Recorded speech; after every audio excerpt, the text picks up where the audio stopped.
देवी और सज्जनों, आज का दिन आप सभी ने मेरे लिए बहुत यादगार बना दिया है।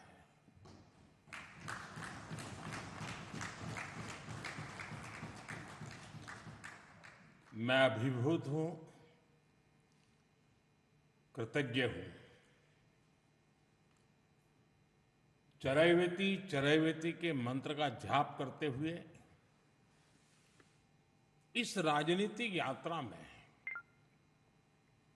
अनेक उतार चढ़ाव देखते हुए एक दिन ये पड़ाव भी आएगा, मैंने कभी सोचा नहीं था।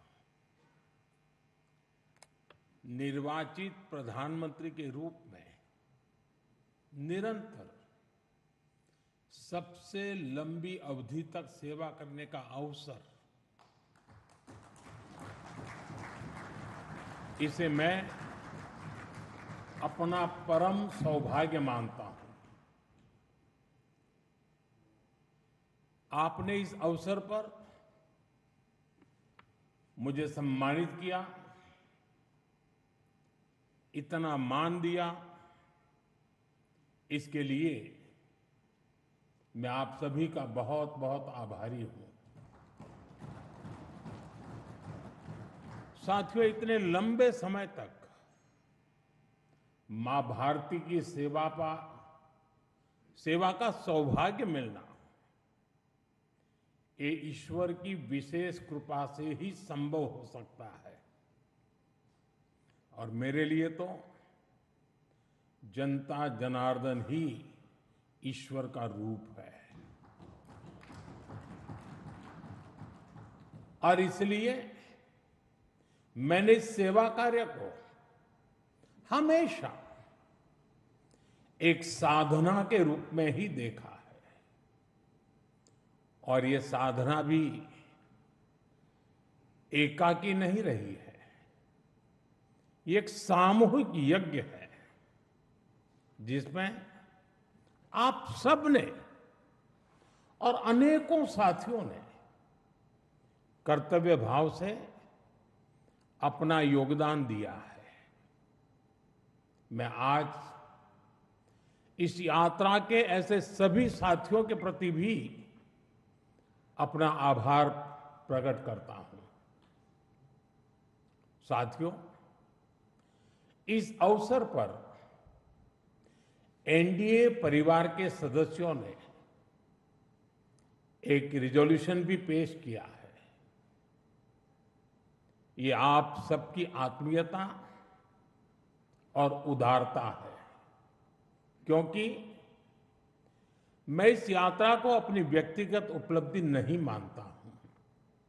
ये हर दृष्टिकोण से हम सबकी सामूहिक उपलब्धि है। ये एनडीए के हर घटक दल की एक समान उपलब्धि है।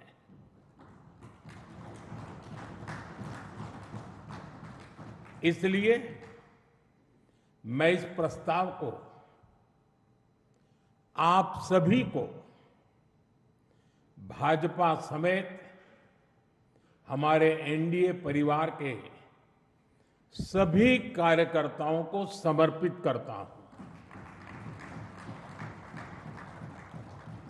साथियों, भारत की जनता का निरक्षीर विवेक हमेशा अद्भुत रहा है।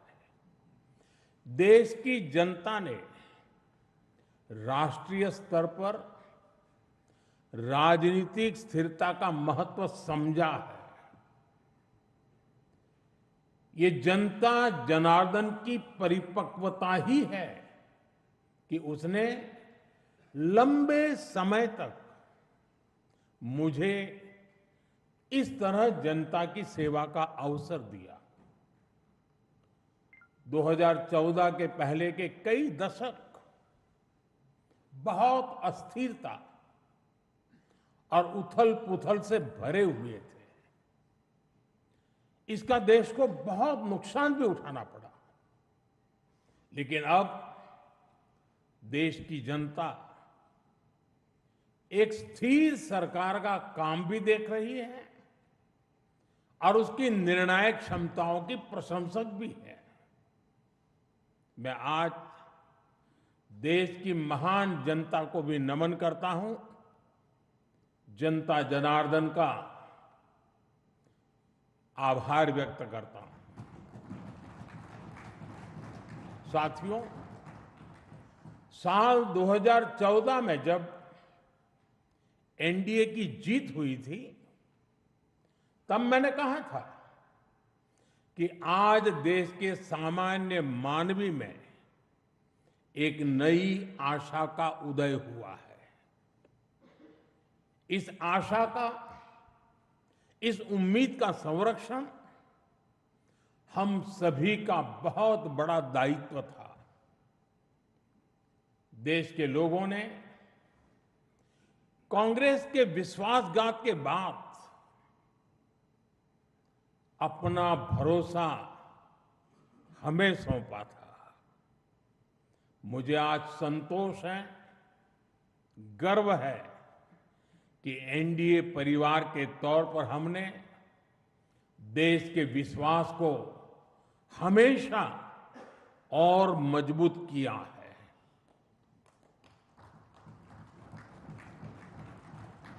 2014 में आशा का उदय होता सूरज आज नए आत्मविश्वास के प्रकाश पुंज में बदल गया है। भारत के लोगों ने पहली बार ये देखा है कि जब सही नीयत से सरकार चलती है तो तेज गति से विकास भी होता है। एनडीए सरकार के इन 12 वर्षों में 25 करोड़ से ज्यादा लोगों का गरीबी से बाहर निकलना ये दिखाता है कि हमारी नीतियां सही हैं, हमारी दिशा सही है। ये सफलता आज देश के हर उस व्यक्ति को एक भरोसा देती है कि एक न एक दिन उसका संघर्ष भी खत्म होगा, एक दिन उसके सपने भी पूरे होंगे। और मैं मानता हूं, कल जो गरीब था आज जो न्यू मिडिल क्लास बना है, उसे अब हमें पीछे नहीं होने देना है। इसलिए सरकार के नाते, जनप्रतिनिधि के नाते हमें दिन रात काम करना है, परिश्रम की पराकाष्ठा करनी है। और इस संकल्प के साथ कि 140 करोड़ का ये देश हमसे जो उम्मीदें लगाए बैठा है वो जरूर पूरी हो। भारत का युवा, भारत की नारी शक्ति, भारत का मध्यम वर्ग, भारत के किसान, सबकी आकांक्षाएं, उनकी एस्पिरेशंस हमें पूरी करनी है। आज देश का हर नागरिक विकसित भारत के सपने से भरा हुआ है। विकसित भारत का सपना अब किसी एक व्यक्ति का नहीं रहा, किसी सरकार का नहीं रहा, किसी दल का नहीं रहा। देश के जन जन का सपना बन चुका है, संकल्प बन चुका है। और इस सपने की पूर्ति के लिए हमें अपना हर पल समर्पित करना है। साथियों, एनडीए के 12 वर्षों की एक बड़ी सफलता यह भी है कि देश कांग्रेस के कुचक्र से आजाद हुआ है। कांग्रेस ने देश को लाचारगी, बेचारगी और हीन भावना के गर्त में गिरा दिया था। देश को यही एहसास कराया जाता था कि भारत में विकास धीरे धीरे ही होता है, भारत में तेज विकास संभव ही नहीं है। और बड़ी ही चतुराई से इस धीमी विकास को एक नाम दिया था, हिंदू ग्रोथ रेट। यानी कार्यशैली कांग्रेस की, दायित्व कांग्रेस का, विफलता कांग्रेस की, लेकिन कलंक देश की बड़ी हिंदू आबादी के नाम लगाया गया। जबकि असल में इस कुसंस्कृति का नाम होना चाहिए था कांग्रेस ग्रोथ रेट। इस कांग्रेस ग्रोथ रेट में ना गवर्नेंस थी, ना नीति, ना नियत और ना ही निर्णय। साथियों, आज पहली बार अटल जी के नेतृत्व में एनडीए सरकार आई, तब जाकर हमें एक झलक दिखी कि विकास में गति कैसे आती है। लेकिन दुर्भाग्य से 2004 में देश फिर से अस्थिरता के बवंडर में और कांग्रेस के शिकंजे में फंस गया। विकास तो दूर की बात है, देश को कांग्रेस ने एक के बाद एक हजारों करोड़ रुपए के घोटालों में घसीट दिया। साथियों, देश का भाग्य फिर तब बदला जब 2014 में एनडीए की सरकार बनी।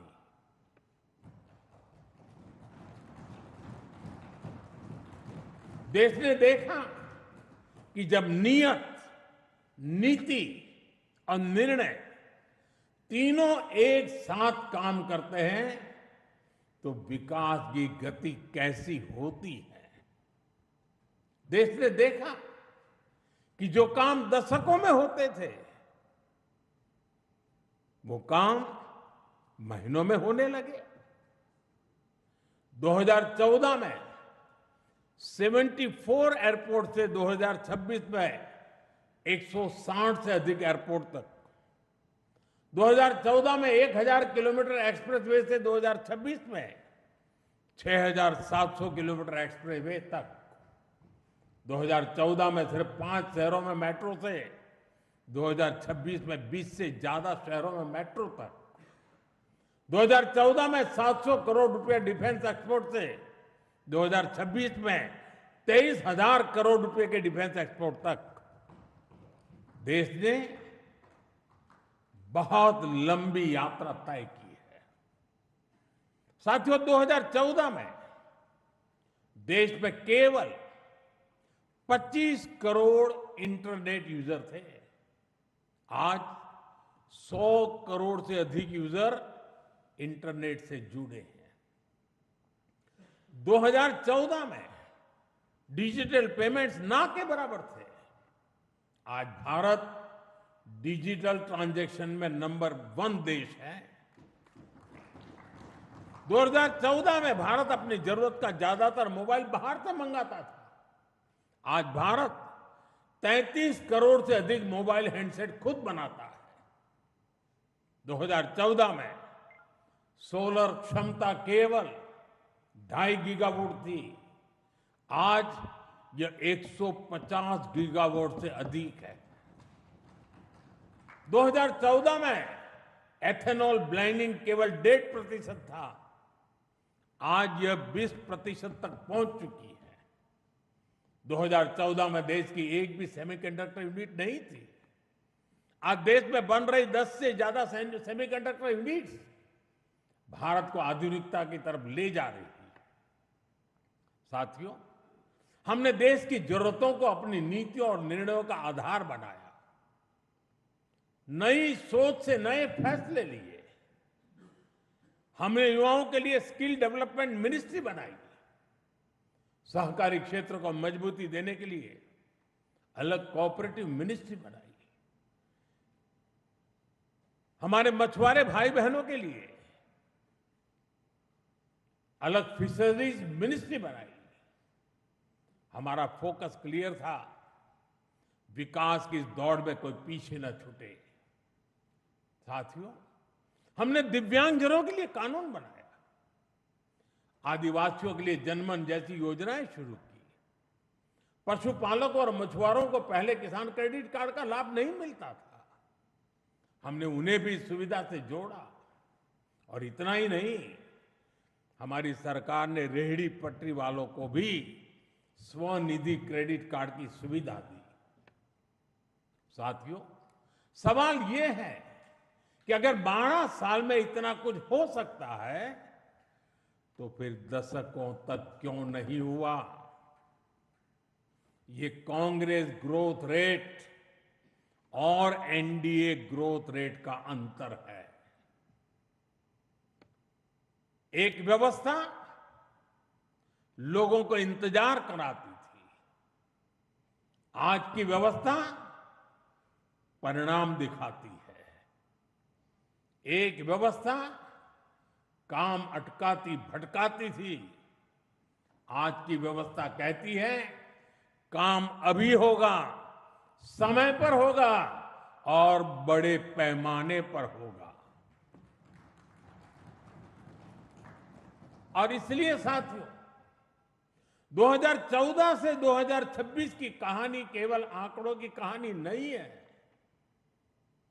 यह उस भारत की कहानी है जिसने पहली बार अपनी पूरी क्षमता के साथ दौड़ना शुरू किया है। वो भारत जो बड़े लक्ष्य तय कर रहा है और इन लक्ष्यों की प्राप्ति के लिए जी तोड़ मेहनत कर रहा है। साथियों, एनडीए के 12 वर्षों की उपलब्धियों की एक और विशेषता है, हमें ये उपलब्धियां वैश्विक अस्थिरता और अशांति के दौर में हासिल हुई है। एक स्थिर सरकार होने का लाभ क्या होता है, ये बार बार इस दौर ने साबित किया है। कोरोना के समय को हम कभी नहीं भूल सकते, जब हर तरफ हाहाकार मचा था, लेकिन भारत उस हालात को मुकाबला करते हुए भी सफलता से आगे बढ़ा। साथियों, दुनिया के बड़े बड़े देशों की अर्थव्यवस्थाएं संघर्ष कर रही है, तब भी 2025-26 में भारत ने 7.7% की ग्रोथ रेट हासिल की है। और पिछला क्वार्टर तो जो 31 मार्च को खत्म हुआ, उसमें भी भारत की ग्रोथ 7.8% रही है। ये सफलता इतनी आसान नहीं है दोस्तों। हम फ्रेजाइल 5 के कटघरे से बाहर निकलकर आज दुनिया की तेज गति से आगे बढ़ने वाली अर्थव्यवस्था बन चुके हैं। साथियों, कल के विकसित भारत की गारंटी है आज का आकांक्षी भारत। आकांक्षी भारत के गर्भ में विकसित भारत पल रहा है। आज के भारत की आकांक्षाएं बड़ी हैं, सपने बड़े हैं, इसलिए उसके संकल्प और लक्ष्य भी उतने ही बड़े हैं। देश की इन आकांक्षाओं का वाहक हमारा मिडिल क्लास है, नियो मिडिल क्लास है। इसलिए हमारी सरकार मध्यम वर्ग के एस्पिरेशंस को पूरा करने में लगी है। मिडिल क्लास की ईज ऑफ लिविंग, उसकी क्वालिटी ऑफ लाइफ, उसके लिए नए अवसर और नई संभावनाएं हमने हर फ्रंट पर काम किया है। साथियों, 2014 से पहले मिडिल क्लास कानून की उलझनों का सबसे बड़ा शिकार हुआ करता था। जटिल टैक्स सिस्टम, आमदनी के सीमित स्रोत और टैक्स का बड़ा बोझ, खराब गवर्नेंस की मार, ये सब सामान्य मानवीय के लिए डेली लाइफ की चुनौती होती थी। लेकिन हमने मिडिल क्लास की परेशानियों को समझा, हमने मिडिल क्लास की आकांक्षाओं को समझा और इसलिए आज 12 लाख रुपए तक की आमदनी पूरी तरह से टैक्स फ्री है।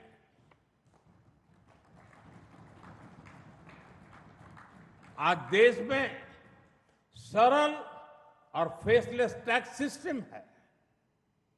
अच्छे इंफ्रास्ट्रक्चर से उनका जीवन आसान हुआ है। साथियों, बीते 12 वर्षों में मिडिल क्लास परिवार के बच्चों के लिए हर क्षेत्र में नए अवसर बने हैं। मध्यम वर्ग के घर का सपना पूरा हो सके, सरकार इसमें भी मदद कर रही है। घर में इलाज के खर्च का बोझ कम हो, इसके लिए आयुष्मान भारत योजना में बिना आय सीमा के बुजुर्गों को भी शामिल किया गया है। जीएसटी रिफॉर्म का भी बहुत बड़ा लाभ देश के मध्यम वर्ग को हुआ है। उसके लिए हेल्थ इंश्योरेंस सस्ता हुआ है। उसके सपनों से जुड़ी चीजें सस्ती हुई है। इन प्रयासों का परिणाम है कि आज देश का मिडिल क्लास अनिश्चितताओं से मुक्त हो रहा है। वो भरपूर आत्मविश्वास के साथ देश की विकास यात्रा को गति दे रहा है। साथियों, हमारे लिए दल से हमेशा अगर बड़ा कुछ है तो हमारा देश है। दल से बड़ा देश है। और जब नेशन फर्स्ट, देश प्रथम की भावना से काम होता है तो कोई भी निर्णय कठिन नहीं होता। इसलिए ऐसे फैसले जिन्हें पहले असंभव समझा जाता था, जो देश के सुरक्षित भविष्य के लिए अनिवार्य थे, हमने बहुत ही सधे हुए तरीके से उन फैसलों को भी लिया। पहले सरकारें आर्टिकल 370 की बात करने से डरती थी। हमने उसे खत्म करके पूरे देश में एक संविधान लागू किया। पहले नॉर्थ ईस्ट से बम, बंदूक और ब्लॉकेट जाने का नाम नहीं लेते थे। हमने नॉर्थ ईस्ट में शांति भी लौटाई और स्थिरता भी लेकर आई। पहले भारत आतंक के हमलों के बाद चुपचाप दर्द सहता रहता था। हमने आतंकवादियों पर सर्जिकल स्ट्राइक की, एयर स्ट्राइक की। ऑपरेशन सिंदूर में दुनिया ने भारत का सामर्थ्य देखा। साथियों, पहले मान लिया गया था कि नक्सलवाद, माओवाद अब कभी नहीं खत्म होने वाले हैं, कभी खत्म हो ही नहीं सकते। हमने देश को नक्सलवाद, माओवाद के उस जहर से मुक्त करके दिखाया है। साथियों, महिलाओं को आरक्षण, 3 तलाक के खिलाफ कानून, सीएए का कानून, भारतीय न्याय संहिता, सैनिकों को 1 रैंक 1 पेंशन। एनडीए सरकार राष्ट्रहित में कोई भी काम करने से पीछे नहीं रही और हम सभी को इस बात पर गर्व है। मैं आज देश को फिर आश्वस्त करूंगा, देश हित के बड़े फैसलों का इस सिलसिला और भी तेज होगा, तेज गति से आगे बढ़ेगा। साथियों, बीते 12 वर्षों में देश ने जो कुछ हासिल किया वो दुनिया देख रही है, लेकिन अब हमें अपनी दृष्टि आगे की ओर रखनी है। हमें 2047 के लक्ष्य को देखते हुए उस लक्ष्य को पूरा करने के लिए अपनी स्पीड को और बढ़ानी होगी। हमारा बेंचमार्क अब यह होना चाहिए कि बीते 12 वर्षों में जो स्पीड और स्केल हमारी रही है, उसको हम और अधिक बड़ा और व्यापक कैसे बना सके। आज ग्लोबल ग्रोथ में भारत की हिस्सेदारी लगातार बढ़ रही है। इसलिए भारत को अब ग्लोबल पैरामीटर्स, ग्लोबल कंपटीशन और ग्लोबल पर्सपेक्टिव देखना है। दुनिया भारत से सॉल्यूशन चाहती है। दुनिया भारत में वैश्विक सप्लाई चेन का एक भरोसेमंद पार्टनर देख रही है और हमें दुनिया की इन अपेक्षाओं पर खरा उतरकर दिखाना है। हमें यह समय गंवाना नहीं है और मैं बार बार कहता हूं, यही समय है, सही समय है। साथ में फ्यूचरिस्टिक टेक्नोलॉजी में खुद को श्रेष्ठ रखना है। हमें सिर्फ दुनिया जैसा नहीं करना, हमें दुनिया से एक कदम आगे रहना है। अब जैसे एनर्जी सिक्योरिटी है, बीते 12 वर्षों में हमने ऊर्जा में आत्मनिर्भरता के लिए अभूतपूर्व काम किया। मैंने लाल किले से समुद्र मंथन अभियान की घोषणा की थी। ये बहुत ही महत्वाकांक्षी मिशन है। बीते दिनों में ऑयल एंड गैस के एक्सप्लोरेशन को लेकर काफी पॉजिटिव खबरें आ रही हैं। यानी आने वाला समय अनेक संभावनाओं से भरा हुआ है और हमें हर संभावना का पूरा फायदा उठाना है।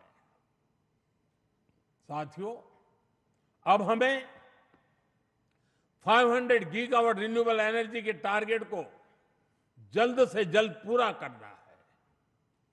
सोलर एनर्जी को लेकर तो काम तेजी से चल रहा है, लेकिन अब हमें न्यूक्लियर एनर्जी के लक्ष्यों को भी तेजी से हासिल करना है। अभी हमने दुनिया को दिखाया है कि Bharat fast breeder reactor technology में कितना आगे पहुंच गया है। ये टेक्नोलॉजी हमें न्यूक्लियर एनर्जी में आत्मनिर्भरता की तरफ ले जाएगी। इसी तरह ग्रीन हाइड्रोजन और ग्रीन अमोनिया के मामले में भारत बहुत तेजी से काम कर रहा है। आने वाले समय में ये टेक्नोलॉजी भारत को ग्लोबल ग्रीन एनर्जी मैप में सबसे प्रमुख बना पाएगी और ये नाम बनना पक्का है। साथियों,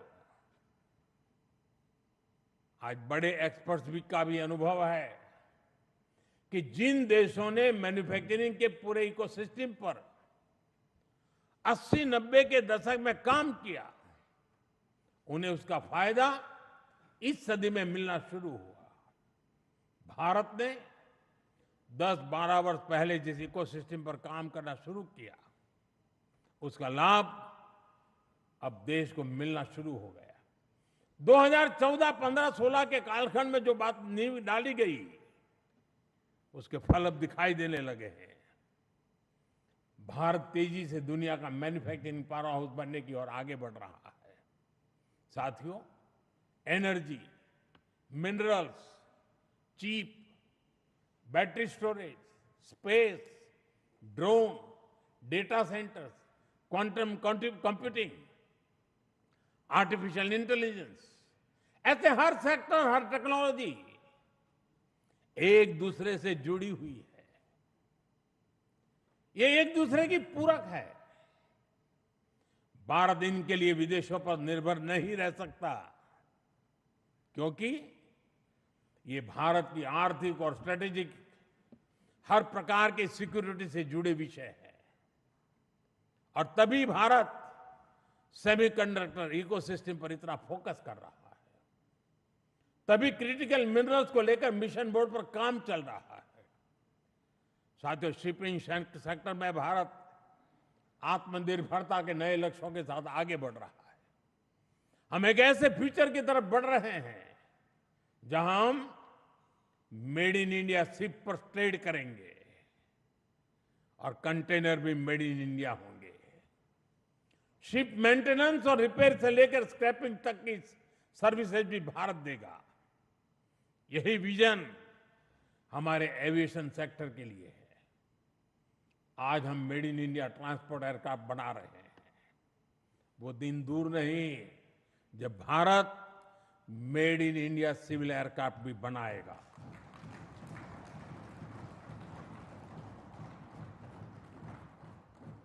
देशवासी मेड इन इंडिया विमान में ही यात्रा करेंगे, वो दिन मैं देख रहा हूं दोस्तों। साथियों, ये सदी टेक्नोलॉजी की है, डेटा की है। आज विश्व के सबसे बड़े और आधुनिक डेटा सेंटर्स भारत में बन रहे हैं। यही भारत की ग्लोबल सप्लाई और वैल्यू चेन का मजबूत पिलर बनाएगी। हमने यूपीआई के माध्यम से दुनिया को दिखाया है कि भारत कम से कम समय में टेक्नोलॉजी का इतना विस्तार कर सकता है। हमने दिखाया है कि हमारे युवाओं का सामर्थ्य क्या है। अब एआई, डीप टेक और एडवांस टेक्नोलॉजी में हमारे युवा नया दमखम दिखाने के इरादे से आगे बढ़ रहे हैं। साथियों, आने वाले समय में 2 और सेक्टर्स में भारत का सामर्थ्य पूरी दुनिया देखेगी। ये सेक्टर है टूरिज्म और स्पोर्ट्स। ये दोनों भारत की इकोनॉमी के मजबूत पिलर बनेंगे। विशेष रूप से कॉन्फ्रेंस, एग्जीबिशन और कॉन्सर्ट के मामले में भारत एक ग्लोबल डेस्टिनेशन बनने के लिए अब पूरी तरह सज रहा है। आधुनिक इंफ्रास्ट्रक्चर से सेक्टर को बहुत पुश मिलेगा और स्पोर्ट्स में तो भारत के युवा कमाल का प्रदर्शन कर रहे हैं और हर दिन उनकी परफॉर्मेंस निखरती जा रही है। भारत दुनिया की बिगेस्ट स्पोर्ट्स लीग की धरती बनता जा रहा है। आने वाले सालों में हमारी ये ख्याति और बुलंद होगी। ओलंपिक्स के लिए हमारी तैयारियां भी भारत की एस्पिरेशन का ही प्रतिबिंब है। हमें छोटा नहीं सोचना है, हमें लक्ष्य ऊंचे रखने हैं और उन्हें प्राप्त करने के लिए पूरी ताकत लगा देनी है।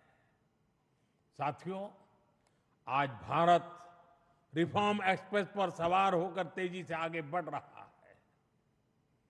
हमारे लिए रिफॉर्म कोई कंपल्सन नहीं है, रिफॉर्म हमारा कन्विक्शन है।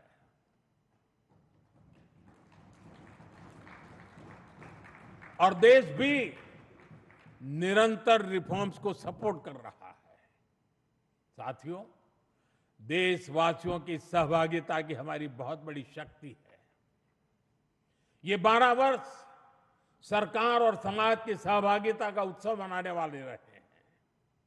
बीते 12 वर्षों में मैंने जो भी सहयोग देश से मांगा, देशवासियों ने दिल खोल करके साथ दिया है। मैंने स्वच्छता का आग्रह किया तो पूरा देश निकल पड़ा। मैंने देश से डिजिटल पेमेंट अपनाने के लिए आह्वान किया तो भारत रियल टाइम ट्रांजैक्शन में दुनिया में सबसे आगे निकल गया। मैंने कोरोना महामारी के दौरान एकजुटता का, संयम का आग्रह किया तो देश ने एकजुट होकर उस महामारी का सामना किया। जनता ने कभी हमें निराश नहीं किया। साथियों, आने वाले समय में भी इसी जन विश्वास और जन भागीदारी के साथ हमें आगे बढ़ना है। सबका साथ, सबका विकास, सबका विश्वास और सबका प्रयास, ये हमारा मंत्र रहा है।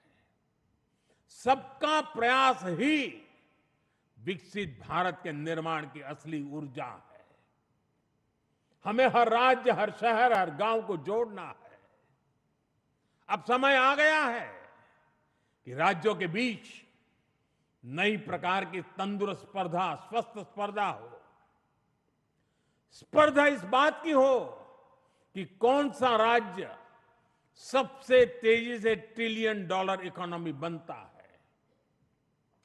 स्पर्धा इस बात की हो कि कौन सा शहर इनोवेशन का सबसे बड़ा केंद्र बनता है। स्पर्धा इस बात की हो कि कौन सा क्षेत्र रोजगार सृजन में सबसे आगे निकलता है। भारत की प्रगति राज्यों की ऐसी प्रगति से ही होने वाली है। आइए अगले दशक को उपलब्धियों के साथ साथ श्रेष्ठता का भी दशक बनाएं। आइए राजनीति की स्पर्धा से ऊपर उठकर विकास की स्पर्धा को राष्ट्रीय संस्कार बनाएं। 12 वर्षों की यात्रा उपलब्धियों की रही है। आने वाले वर्ष और भी नई सिद्धियों के होंगे, और भी बड़ी सिद्धियों के होंगे। इसी विश्वास के साथ आप सभी का मैं फिर से अंतःकरण पूर्वक आपके साथ सहयोग समर्थन के लिए आभार व्यक्त करता हूं।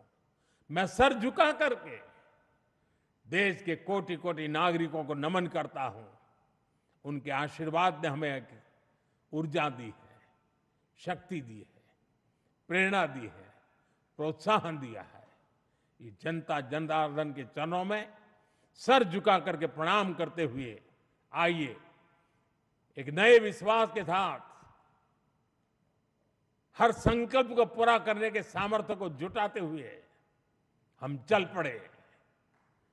देशवासियों के सपनों को हमारे संकल्प बनाएं। हमारा पल पल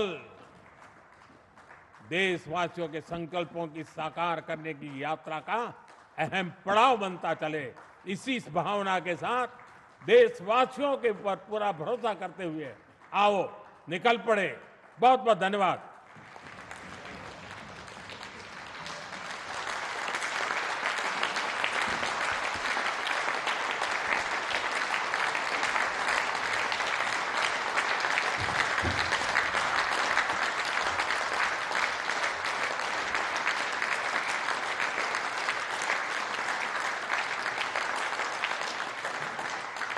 ओजस्वी मार्गदर्शन के लिए माननीय प्रधानमंत्री जी का धन्यवाद देते हुए हम सब वंदे मातरम।